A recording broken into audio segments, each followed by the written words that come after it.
Hello everyone, welcome to education Varta. एक बार फिर से आपका एजुकेशन वार्ता में बहुत बहुत स्वागत है। आज हम बात करते हैं बीएड की और सीटेट और टीटी के एक बहुत इम्पॉर्टेंट टॉपिक की, जिसका नाम है मल्टी डायमेंशनल इंटेलिजेंस, बहुआयामी बुद्धि या बहुआयामी बुद्धिमत्ता। तो ये मल्टी डायमेंशनल बुद्धि क्या है, हम किसको कहते हैं, कि बहुआयामी बुद्धि क्या होती है। इन सब से पहले हमारे लिए ये जानना बहुत आवश्यक हो जाता है कि आखिर बुद्धि क्या है। तो पूरी मल्टी डायमेंशनल थ्योरी को, गार्डनर की थ्योरी है ये मल्टी डायमेंशनल थ्योरी, और इसको स्टार्ट करने से पहले मैं आपको बताना चाहूँगी कि हम थोड़ा सा बुद्धि के बारे में भी जानें, उसके बाद फिर हम इस थ्योरी पे आगे बढ़ें। और जहाँ तक बुद्धि की बात है, इसका कॉन्सेप्ट क्या है, इसकी डेफिनेशन क्या है, बुद्धि आखिर कहते किसको है, नेचर क्या है, कैरेक्टरिस्टिक्स क्या है, अगर हम इसकी बात करते हैं तो ये जो टॉपिक है ये आपके बीएड के कोर्स के लिए भी, बीएड फर्स्ट सेमेस्टर के जिनके भी एग्जाम्स नहीं हुए हैं उनके कोर्स के लिए भी ये बहुत इंपॉर्टेंट है कि भाई बुद्धि क्या है, हम किसको कहते हैं बुद्धि। तो पहले तो मैं आपको बता दूँ, एक ऐसी जटिल जो है बुद्धि का जो कॉन्सेप्ट है वो इतना जटिल है कि आज तक किसी ने भी ये नहीं बता पाया कि एक्चुअल में हम बुद्धि या इंटेलिजेंस जिसको हम कहते हैं कि वो हम किसको कहें। वर्नर एक बहुत बड़े साइकोलॉजिस्ट हुए थे जिन्होंने कहा कि हमने 40 वर्षों तक विभिन्न परिस्थितियों में बुद्धि का अध्ययन किया, लेकिन हम अधिकृत रूप से अभी तक ये नहीं कह पाते कि ये जो बुद्धि परीक्षण है, क्योंकि हम सभी लोग जानते हैं कि बहुत सारे बुद्धि परीक्षण उपलब्ध हैं। बिने की बात करें, स्पेयरमैन की बात करें तो बहुत सारे बुद्धि के परीक्षण हैं। अनेक मनोवैज्ञानिकों ने बुद्धि परीक्षणों का निर्माण किया है। और तो उन्होंने कहा कि हम 40 वर्षों से बुद्धि परीक्षण पर कार्य कर रहे हैं, लेकिन आज भी हम अधिकृत रूप से ये नहीं कह सकते कि ये बुद्धि परीक्षण दरअसल वास्तविक रूप में किस क्षमता का मापन करते हैं। तो देखिए कितनी एक तरीके से कितनी बड़ी बात है कि जहाँ पर इतने शोध कार्य हो रहे हैं, जहाँ पर हमने इतनी तरक्की कर ली है, जहाँ पर हम साइंस और साइकोलॉजी में बड़े बड़े हमने काम कर लिए हैं, बड़ी बड़ी मशीनें जहाँ पर हम दिमाग को भी रीड कर सकते हैं, ऐसी चीज़ों की बात करते हैं, लेकिन एक्चुअल में बुद्धि क्या है ये अभी भी इस पर शोध चल रहा है। लेकिन ऐसा नहीं है कि हमने कुछ नहीं जाना, हमारी साइकोलॉजी ने कुछ नहीं जाना, हमारे विज्ञान ने कुछ नहीं जाना। तो अभी जैसे जैसे हम चलते रहेंगे तो हम आपको बताते चलते हैं कि बुद्धि जो है एक ऐसी जटिल प्रक्रिया है जिसको एक बार में समझ पाना या आसानी से उसके बारे में कुछ कह पाना मुमकिन नहीं है। 1921 में जर्नल ऑफ एजुकेशनल साइकोलॉजी ने 1921 में कुछ मनोवैज्ञानिकों की, लगभग 14 मनोवैज्ञानिकों के लेखों की एक श्रृंखला, एक सीरीज निकाली थी। 14 मनोवैज्ञानिकों की लेखों की एक सीरीज निकाली थी और उस सीरीज के आधार पर बहुत सारी चीजें निर्धारित की गई थी। मतलब सभी मनोवैज्ञानिकों ने उस पर बुद्धि से संबंधित अपने विचार प्रस्तुत किए थे, अपने शोध रखे थे, अपने आर्टिकल्स लिखे थे और उनके अनुसार बुद्धि क्या है, इस आधार पर उन्होंने लगभग 14 लेखों की एक सीरीज निकाली थी। तो उस आधार पर कि बुद्धि क्या है, इस पर फ्रीमैन ने कुछ काम किया, टर्मेन ने कुछ काम किया, और इस आधार पर फ्रीमैन ने कुछ एक चीज़ों के आधार पर ये माना, जब वो 14 लेखों का उन्होंने अध्ययन कर लिया तो उस आधार पर उन्होंने ये माना कि ये जो 3 योग्यताएं होती हैं, समायोजन की योग्यता, एबिलिटी ऑफ एडजस्टमेंट, सीखने की योग्यता, एबिलिटी ऑफ लर्निंग, एंड अमूर्त चिंतन की योग्यता, एबिलिटी ऑफ एब्स्ट्रैक्ट थिंकिंग, ये जो 3 योग्यताएं होती है, दरअसल बुद्धि में ये 3 चीज मुख्य रूप से पाई जाती है। अब सीधी सी बात है, अगर हम लोग इन तीनों पर थोड़ा सा गौर करें, थोड़ा सा ध्यान दें। समायोजन की योग्यता, समायोजन किसको कहते हैं, एडजस्टमेंट करने का तात्पर्य क्या होता है। मानसिक स्वास्थ्य की परिभाषा भी यही है कि मानसिक रूप से स्वस्थ व्यक्ति वही है जिसने समाज से या अपने वातावरण से जितने बेहतर तरीके से सामंजस्य स्थापित किया हो। ठीक, तो ये जो एबिलिटी है सामंजस्य की, ये बताती है कि व्यक्ति कितना बुद्धिमान है। कोई मूर्ख है तो सामंजस्य की योग्यता नहीं रखता है, जो बुद्धिमान है वो वातावरण से सामंजस्य की योग्यता रखता है। एक तो ये बात, ठीक। दूसरी बात, सीखने की योग्यता, एबिलिटी ऑफ लर्निंग। तो कुछ मनोवैज्ञानिकों ने कहा कि भाई बुद्धि क्या है, बुद्धि सीखने की योग्यता है। जब भी हम जीवन में कुछ नया सीखने के लिए तत्पर होते हैं या हमेशा रेडी रहते हैं, तैयार रहते हैं कि हमें कुछ नया सीखना है, कुछ जानना है, इसका मतलब कि वो व्यक्ति बुद्धिमान है। तो कुछ मनोवैज्ञानिकों ने कहा बुद्धि क्या है, सीखने की योग्यता है।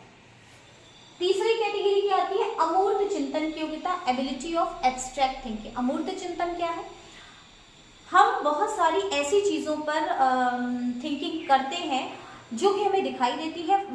सपोज कि अगर मेरे हाथ में ये मार्कर है और मैंने कहा इस पर आप कुछ सोचिए या आप इस पर कुछ लिखिए, कुछ बोलिए, तो आप बहुत इजी वे में यू आर मतलब free to tell about this marker, ठीक है। आप इसके बारे में कुछ कहेंगे, कुछ बोल लेंगे। क्यों बोल लेंगे, क्योंकि ये एक ऑब्जेक्ट है जो मेरे हाथ में है, ठीक है।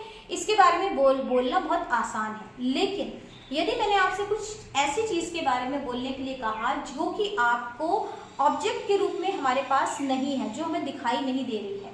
सपोज कि मैंने आपसे कहा कि जीवन के बारे में कुछ बोलिए, प्रकृति के बारे में कुछ बोलिए या ईश्वर के बारे में कुछ बोलिए, तो आप प्रेम के बारे में कुछ बोलिए, दोस्ती के बारे में कुछ बोलिए। अगर मैंने आपसे ये सारी चीजें कही तो ये सारी चीजें हमें भौतिक रूप से दिखाई नहीं दे रही है, ठीक है। अब जब भौतिक रूप से हमें कोई चीजें दिखाई नहीं दे रही है, लेकिन ऐसा नहीं है कि जो चीजें हमें भौतिक रूप से दिखाई नहीं देती हैं उनके बारे में मेरे कोई विचार नहीं होते। हमारे विचार उनके बारे में भी होते हैं, हम उनके बारे में भी बोलते हैं, हम उनके बारे में भी सोचते हैं, ध्यान करते हैं।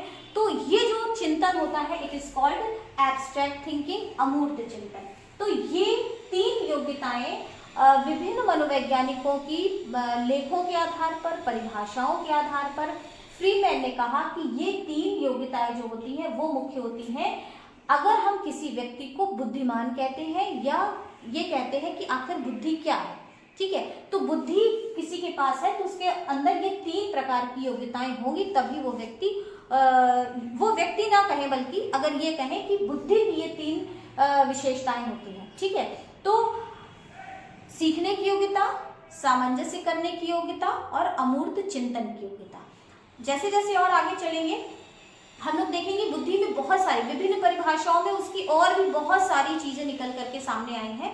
लेकिन मोटे तौर पर अगर हम उसको देखें, उसको हम क्लासिफाइड करें तो क्लासिफिकेशन के आधार पर हम इन तीन प्रकार की योग्यताओं को ही हम बुद्धि की श्रेणी के अंतर्गत रखते हैं, ठीक। आगे बढ़ते हैं। अब बात आती है समायोजन की योग्यता। तो समायोजन की योग्यता स्टर्न ने कही, क्रूज ने कही, बर्ट ने कही कि ये समायोजन की योग्यता है। उसी प्रकार से आपकी सीखने की योग्यता को बकिंघम, थॉर्नडाइक ने कहा ये सीखने की योग्यता है, डियरबोर्न ने भी कहा ये सीखने की योग्यता है, वुडवर्थ ने भी कहा ये सीखने की योग्यता है। उसी तरीके से बुद्धि जो है अमूर्त चिंतन की योग्यता है, ये स्पियरमैन ने कहा, टर्मन ने कहा, बिने ने कहा कि ये क्या है, ये अमूर्त चिंतन करने की योग्यता है। क्योंकि हम यहाँ पर एक बुद्धि का एक संक्षिप्त परिचय दे रहे हैं। टॉपिक हमारा बहुबुद्धि सिद्धांत है या बहुआयामी बुद्धि के सिद्धांत है, मल्टी डायमेंशनल थ्योरी है। तो यहाँ पर एक छोटा सा परिचय ही मैं यहाँ पर बुद्धि का दूंगी, जिसको बहुत आगे नहीं मैं बढ़ाऊंगी। तो इसके बाद आता है आपकी कुछ परिभाषाएं, जो कि मैंने दो परिभाषा मैंने यहाँ पर लिख रखी है। वुडवर्थ की परिभाषा, intelligence is a way of acting. Intelligence is a way of acting. बुद्धि कार्य करने की एक विधि है। बुद्धि क्या है? बुद्धि कार्य करने की एक विधि है।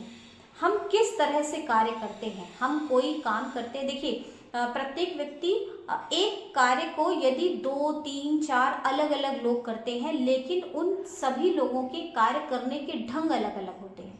क्यों अलग अलग होते हैं? क्योंकि प्रत्येक व्यक्ति अपनी बुद्धि से कार्य करता है, प्रत्येक व्यक्ति अपनी इंटेलिजेंस से कार्य करता है, इसीलिए उसके कार्य करने का ढंग अलग अलग होता है। वहीं पर वुडवर्थ क्या कहते हैं? Intelligence is a way of acting. बुद्धि एक कार्य करने की विधि है, ये परिभाषा है वुडवर्थ की। आगे बढ़ते हैं। गर्टन की परिभाषा। गर्टन ने कहा intelligence is the power of recognition and learning. पहचानने की शक्ति है बुद्धि, और क्या है? लर्निंग, सीखने की शक्ति है। बुद्धि क्या है? बुद्धि पहचानने की शक्ति है और सीखने की शक्ति है। तो ये कहते हैं वुडवर्ड, सॉरी ये कहते हैं आपके गार्डनर। इसी तरीके से थॉर्नडाइक ने क्या कहा, थॉर्नडाइक ने कहा वास्तविक परिस्थितियों के अनुसार अपेक्षित प्रतिक्रिया, वास्तविक परिस्थितियों के अनुसार अपेक्षित प्रतिक्रिया करने की योग्यता बुद्धि है। मतलब हमारी जो वास्तविक परिस्थितियां हैं, जिन परिस्थिति में हम हैं, उस परिस्थिति में जो बुद्धि होती है वो क्या रिएक्ट करती है, किस तरीके से रिस्पॉन्ड करती है, इन्होंने कहा वो योग्यता ही सही मायने में बुद्धि है। ठीक बात है, ये थॉर्नडाइक की परिभाषा है। उसी तरीके से बिने की, स्पीयरमैन की, टर्मेन की, थॉर्नडाइक की, सभी की अलग अलग परिभाषा है, जिन्होंने अपने अपने आधार पर बुद्धि को परिभाषित किया और बुद्धि को समझने का और समझाने का प्रयास किया। लेकिन अगर हम इस थ्योरी को और आगे बढ़ते हैं तो आप ये मान करके चलिए कि हम मुख्य रूप से इन तीन पॉइंट्स को अगर अपने दिमाग में रख लें तो आप ये मान करके चलिएगा कि जैसे जैसे हमारी थ्योरी बढ़ती जाएगी हम इन्हीं के इर्द गिर्द घूमेंगे, चाहे सीखने की बात करेंगे, सामंजस्य की बात करेंगे और अमूर्त चिंतन की बात करेंगे। तो ये तो हुई बुद्धि का एक छोटा सा संक्षिप्त सा परिचय आगे की थ्योरी को समझने से पहले। हाँ, तो अब बात करते हैं बुद्धि की विशेषताएं क्या है। जब बहुत सारी परिभाषाएं आ गई, परिभाषाओं के आधार पर कुछ निर्णय निकले, जब ये माना गया कि सीखने की योग्यता है, सामंजस्य की योग्यता है और अमूर्त चिंतन करने की योग्यता है, तो अब बुद्धि की कुछ विशेषताएं निकल करके आती हैं। ये कुछ ऐसी विशेषताएं हैं जो बहुत ही सामान्य है, लगभग हर किताब में हमको देखने को मिलती है और हर जगह मिल जाएंगी। तो इसको भी समझने की यहाँ समझ लेना ठीक है कि नंबर 1, जन्मजात शक्ति है, वंशानुक्रम से प्राप्त होती है। मतलब जन्मजात शक्ति है, बाय बर्थ एक बच्चे को मिलती है और हमें हेरिडिटी से मिलती है। तो हमारी बुद्धि जो है हमें हेरिडिटी से मिलती है, हमारे जन्मजात वंशानुक्रम के कारण हमें बुद्धि प्राप्त होती है। तो ये एक इसकी विशेषता है।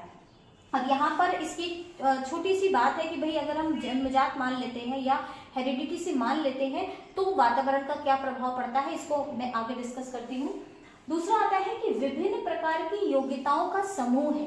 ठीक बात है, जो जब भी हम इंटेलिजेंस की बात करते हैं तो हम ये नहीं मानते कि कोई बहुत अच्छा बोलने वाला है तो वो बुद्धिमान है, बहुत अच्छा लिखने वाला है तो बुद्धिमान है। भाई ऐसा तो है नहीं कि जो म्यूजिशियन है वो मूर्ख है या जो डांसर्स है वो मूर्ख है, जो आर्टिस्ट है वो मूर्ख है, ऐसा कुछ भी नहीं है। इसका मतलब बुद्धि क्या है, बुद्धि विभिन्न प्रकार की योग्यताओं का समूह है, जहाँ पर हम सीखते भी हैं, जहाँ पर हम अनेक अन्य कार्य करने के भी कैपेबल होते हैं, जहाँ पर हम कुछ सीखने के साथ साथ सामंजस्य भी अच्छा बिठा पाते हैं। तो ये एक डिफरेंट टाइप्स ऑफ आप कह सकते हैं कि योग्यता है और इसीलिए इन्होंने यहाँ पर ये माना कि विभिन्न प्रकार की योग्यताओं का समूह है। फिर आगे बढ़ते हैं, लिंग भेद के कारण बुद्धि में कोई अंतर नहीं होता। There is no difference. जब हम ये कहते हैं कि ये लड़का है या लड़की है तो मतलब जेंडर का इस पर कोई भी प्रभाव नहीं पड़ता है। कोई बुद्धिमान लड़की भी हो सकती है और मूर्ख लड़का भी हो सकता है। उसी तरीके से लड़के भी बुद्धिमान हो सकते हैं और लड़की भी मूर्ख हो सकती है। तो कहने का मतलब है ऐसा कुछ भी नहीं है कि कोई एक जेंडर पर विशेष प्रभाव पड़ता है। तो बुद्धि के लिए कहा गया लिंग भेद के कारण बुद्धि में कोई भी अंतर नहीं पड़ता है। फिर फोर्थ आया अमूर्त पर भी चिंतन करने की योग्यता है। ये ऑलरेडी वी हैव डिस्कस्ड कि अमूर्त पर चिंतन भी, अमूर्त क्या है, जो चीजें हमें दिखाई नहीं दे रही, जिसको हम देख करके छू करके पहचान नहीं पा रहे, तो ऐसी अमूर्त चीजों पर भी चिंतन करने की जो योग्यता है वो बुद्धि है। हम सिर्फ देखने वाली चीजों को या छू करके पहचानने वाली चीजों को ही डिस्कस नहीं कर पाते हैं, सोच नहीं पाते, हम ऐसी चीजों पर भी सोचते हैं जो कि हमें सामान्य रूप से या ये कहें कि जो हमें दिखाई नहीं देती, तो उन पर भी चिंतन करने की योग्यता है। तो वो भी बुद्धि की विशेषता के अंतर्गत आता है। आगे बढ़ते हैं, इसमें अतीत के अनुभवों से लाभ उठाने की क्षमता है। ठीक बात है, अतीत के अनुभवों से, हमारी पास्ट लाइफ से हमने जो मिस्टेक्स की होती हैं उससे भी हमने बहुत कुछ सीखा होता है। तो हमारी बुद्धि क्या है, जो भी हमने अपने जीवन में पीछे के समय में जो कुछ भी हमने गलती की होती है उससे भी हमने सीखा है और उसको सीख करके भविष्य में हम ऐसी गलती ना करें। और इसका मतलब है कि ये भी एक बुद्धि की विशेषता है। और यही कारण है कि जब कोई ऐसा बच्चा या कोई ऐसा बड़ा रिपीट करता है अपनी गलतियों को, मिस्टेक करता है, बार बार मिस्टेक करता है, तो हम लोग कहते हैं भाई बुद्धि नहीं है, तुम्हारे दिमाग नहीं है। ठीक है। तो ये इसलिए कहते हैं क्योंकि हम लोग मानते हैं कि भाई अगर बुद्धिमान है तो एक बार जो हमने गलती करी उससे हम इस चीज को सीखेंगे। तो ये एक चीज। फिर आता है आपका विभिन्न योग्यताओं का समूह है। ठीक बात है, ये मैंने भी पहले भी कहा कि बुद्धि में हमारी इंटेलिजेंस में जो छोटे छोटे अलग अलग प्रकार के ग्रुप्स हैं, है ना, और उस ग्रुप्स में अलग अलग प्रकार की योग्यताएं हैं। अब वो योग्यताएं किसी में कितनी ज्यादा है, किसी में कुछ कम है। कोई हो सकता है कोई पढ़ने लिखने में बहुत अच्छा हो लेकिन उसकी सामंजस्य की योग्यता कम हो। कोई ऐसा हो सकता है बहुत सोशल हो लेकिन जरूरी नहीं है कि वो सीखने की कैपेबिलिटी रखता हो। तो मतलब अलग अलग तरीके के ग्रुप्स हैं, अलग अलग तरीके से कुछ के फैक्टर्स हैं जो इस पे वर्क करते हैं। तो ये है कि आपका विभिन्न प्रकार की योग्यताओं का, विभिन्न प्रकार की एबिलिटीज का, it's a group of different types of ability you में से। फिर आपका सीखने की क्षमता है। ठीक, ये तो मैंने पहले भी बताया, सीखने की क्षमता है, एबिलिटी ऑफ लर्निंग, सीखने की क्षमता। हम बुद्धिमान हैं तो हम हमेशा अवेयर रहेंगे नई नई चीज़ों को जानने के लिए और सीखने के लिए। और यही कारण है कि एक बुद्धिमान और मूर्ख व्यक्ति में अंतर होता है कि जब एक बुद्धिमान व्यक्ति को ये बता दिया जाता है कि ये काम ऐसे होगा, पहली चीज़ तो वो खुद भी अवेयर होता है, दूसरी चीज उसके अंदर सीखने की इच्छा होती है। नहीं तो जो चीजें जैसे चल रही हैं जीवन में वैसे ही चलती रहती है, उसमें कोई भी परिवर्तन की गुंजाइश वो महसूस ही नहीं करता। तो एक बुद्धिमान व्यक्ति हमेशा सीखने की क्षमता रखता है। तो ये भी एक बुद्धि की विशेषता है। बुद्धि और ज्ञान में अंतर होता है, that is the main thing. बुद्धि और ज्ञान में, नॉलेज और इंटेलिजेंस में डिफरेंस होता है। क्यों होता है डिफरेंट होता है, ये डिफरेंस क्यों होता है? बुद्धि क्या है, मैंने आपको सबसे पहले पॉइंट में बताया, जन्मजात शक्ति है और वंशानुक्रम से प्राप्त होती है। ज्ञान क्या है, अर्जित किया जाता है। ठीक है, मतलब सीखा जाता है। ज्ञान हम देखते हैं, चाहे हम एक्सपीरियंस से सीखें, चाहे हम स्कूल कॉलेज जाके सीखें, चाहे हम मेडिटेशन से सीखें, चाहे हम पढ़ करके सीखें। तो ज्ञान क्या किया जाता है, समाज में जन्म लेने के बाद अर्जित किया जाता है, और बुद्धि जो है हमें जन्म से मिल रही है, प्राप्त हो रही है। तो ये अंतर है। इसलिए लोग जो ऐसा कई बार सोचते हैं कि जिसके पास बहुत सारी इंफॉर्मेशन है, जिसके पास बहुत सारी डिग्रियां हैं, जिसके पास जो बहुत ज़्यादा चीज़ों को जानता है वो बुद्धिमान है। तो ऐसा नहीं होता, बुद्धि और ज्ञान में अंतर होता है। ठीक है, वो उसका एक एरिया हो सकता है, वो उसका एक पार्ट हो सकता है, बट आप ये नहीं कह सकते जो बहुत ज्ञानी है या जिसको बहुत सारा ज्ञान है वो बुद्धिमान भी है। ठीक है, तो बुद्धि और ज्ञान में अंतर होता है। चीज़ों को रट लेना, चीज़ों को रट लेना बुद्धि का एक पार्ट है। ठीक है, मेमोराइज कर लेना, ज़्यादा देर तक मेमोरी में रहना, वो एक बुद्धि की विशेषता है, उसका एक पार्ट है। लेकिन अगर उन चीज़ों को जितनी भी इंफॉर्मेशन हमने ली, अगर हम उसको अपनी लाइफ में अप्लाई नहीं कर पा रहे हैं, अगर हम किसी दूसरे को बता नहीं पा रहे हैं, अगर हम उससे अपने जीवन में सीख नहीं पा रहे हैं, तो वो बुद्धि नहीं है, वो सिर्फ हमारा इंफॉर्मेशन है जो कि हम डिग्री को प्राप्त करने के लिए या किसी कंपटीशन में बैठने के लिए सिर्फ लिए जा रहे हैं। तो ये यहाँ पर इसका अंतर होता है। फिर आता है आपका अर्जित ज्ञान का नई परिस्थितियों में प्रयोग किया जा सकता है। ये देखिए, ये सही बात आई, अर्जित ज्ञान का नई परिस्थितियों में प्रयोग किया जा सकता है। अब वही मैंने यहाँ पर आपसे बात कही जहां पर मैंने कहा कि बुद्धि और ज्ञान में अंतर होता है। अब अर्जित ज्ञान क्या हुआ, ये ज्ञान, अर्जित ज्ञान जहां पर जो हमने समाज में आने के बाद सीखा, अब इसका हम नई परिस्थितियों में प्रयोग कर सकते हैं। अगर हम बुद्धिमान हैं तो हमने जो कुछ भी अपने स्कूल कॉलेज के टाइम पर पढ़ा है उसको कहाँ पर प्रयोग करेंगे, सिर्फ किसी कंपटीशन को फाइट करने के लिए या किसी पद को पाने के लिए उसकी जो भी प्रक्रिया है उसमें हम उस ज्ञान का प्रयोग करेंगे। लेकिन अगर हम बुद्धिमान हैं तो क्या करेंगे, हम अपने जीवन को ज़्यादा बेहतर बनाने के लिए उसका प्रयोग करेंगे, अपनी पर्सनालिटी को इन्हेंस करने के लिए उसका प्रयोग करेंगे, अपने से छोटों को उसके बारे में बता करके अपने ज्ञान का प्रयोग करेंगे। बिल्कुल एग्जैक्टली वही चीज यहाँ पर कही गई है कि अर्जित ज्ञान का नई परिस्थितियों में प्रयोग किया जा सकता है। ये एक बुद्धिमान व्यक्ति कर सकता है जिसके पास बुद्धि होती है। मूर्ख व्यक्ति चाहे उसके पास जितनी भी इंफॉर्मेशन हो उसका वो प्रयोग नहीं कर सकता। फिर है किसी समस्या को समझती है और मस्तिष्क को निर्णय लेने के लिए प्रेरित करती है। तो बुद्धि क्या है, किसी समस्या को समझती है। हमारे जीवन में ऐसा नहीं होता कि हमारा जीवन बिल्कुल स्मूथ चल रहा हो, जहाँ पर किसी प्रकार की कोई समस्या ना हो। तो हमारे जीवन में बहुत सारी समस्याएं, बहुत सारी प्रॉब्लम्स हमारे लाइफ में होती हैं। लेकिन बुद्धि का काम क्या है, बुद्धि क्या करती है कि इन समस्याओं को समझती है। ठीक है, हम अपने आधार पे इन समस्याओं को एनालिसिस करते हैं उसका। आपने देखा होगा किसी एक ही परिस्थिति में दो व्यक्तियों का अलग अलग रिएक्शंस होता है, उस समस्या से निकलने में भी वो अलग अलग तरीके का रिस्पॉन्स करते हैं। तो कहने का मतलब है कि पहली चीज तो बुद्धि क्या है, समस्याओं को समझती है और मस्तिष्क को निर्णय लेने के लिए प्रेरित करती है। फिर क्या करती है, हमारे ब्रेन को वो एक्टिवेट करती है और ये कहती है कि अब इस समस्या से निपटने के लिए हमें क्या करना है। ठीक है, तो आपको तुरंत उसका कुछ डिसीजन लेना होगा, तो वो डिसीजन लेने के लिए हमारी बुद्धि हमारे मस्तिष्क को, हमारे ब्रेन को एक्टिवेट करती है, जिसको कहते हैं कि कहती है या बोलती है कि भाई अब आपको ये डिसीजन लेने का टाइम आ गया है, ये प्रॉब्लम तो ये है। तो these are the characteristics of intelligence. अब बौद्धिक क्रियाएं जो हैं वो बालक के मस्तिष्क पर निर्भर करती है। मतलब कोई व्यक्ति बच्चा कितना इंटेलिजेंट है वो उसकी ब्रेन पर डिपेंड करती है। ठीक है, अब ब्रेन पर डिपेंड करती है, इसका मतलब क्या है, उसका जब जन्म हुआ है उसने किस प्रकार के मस्तिष्क के साथ जन्म लिया है, किस प्रकार के मस्तिष्क के साथ जन्म लिया, मतलब किस प्रकार के ब्रेन के साथ में जन्म लिया है।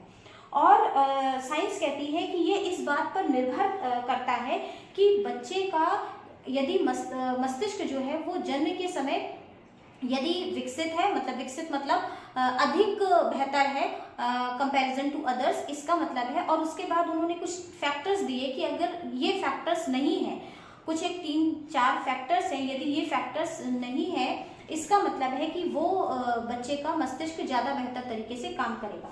तो बुद्धि का जो संबंध होता है वो बच्चे की मस्तिष्क की ऊपरी सतह तक होता है। मतलब जो एक अपर लेयर ऑफ ब्रेन होती है, उन्होंने कहा, मनोवैज्ञानिकों ने कहा कि जो अपर लेयर ऑफ ब्रेन होती है उसका संबंध बच्चे का उसकी ऊपरी सतह तक होता है। तो जन्म के समय ये जो भाग होता है वो 50% से भी कम डेवलप होता है।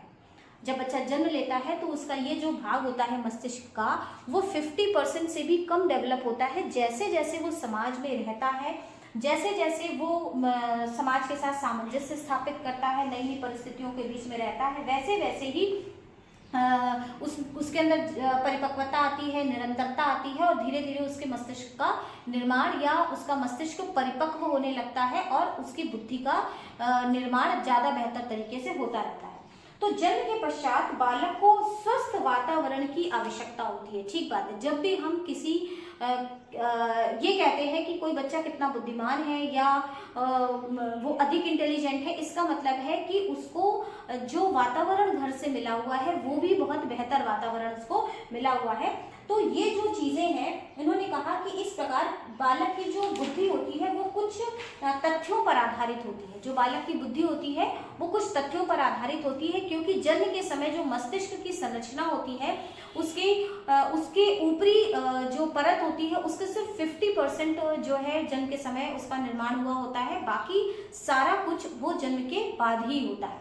तो वैज्ञानिकों ने कहा कि कुछ एक चीजें होती हैं जो बच्चे के मस्तिष्क के विकास को या उसकी बुद्धि के विकास पर निर्भर करती हैं। तो नंबर 1 उन्होंने कहा, सबसे पहली चीज कौन सा बच्चा बुद्धिमान होगा कि जन्म के समय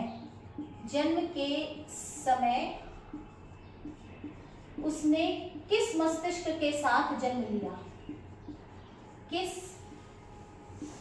प्रकार के